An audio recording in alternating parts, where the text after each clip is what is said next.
Okay, so here we have the mast bearing coming out. This is the side that goes inside the cab underneath the steering wheel.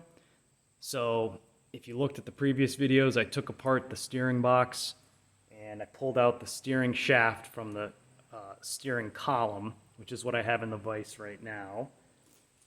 There's the steering shaft. I've got the parts.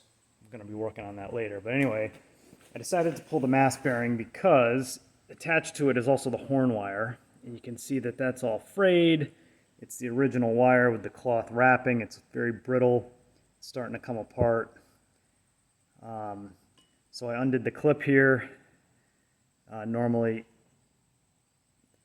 that would be swung up the other way, so that little tab would be in the hole and the wire would be coming out of here. So I just undid this, put it back so I don't lose it. And yeah, the inside of the wire actually looks pretty good. It's just this end is kind of shot, and I figured also the bearing is shot. The bearing is very rough and gravelly, and I didn't have any problem with the steering, but what the heck, right? I'm already in here. I got a new mast bearing on the way. Oh, here we go. Wire came out all the way. All right, well that's good.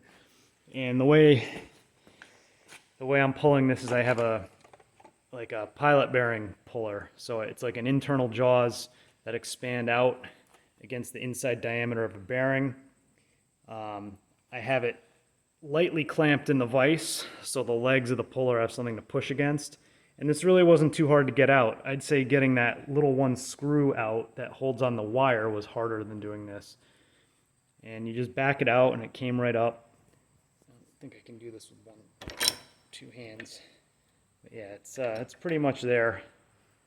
So more to come. I'll post something on installing it next. Thanks.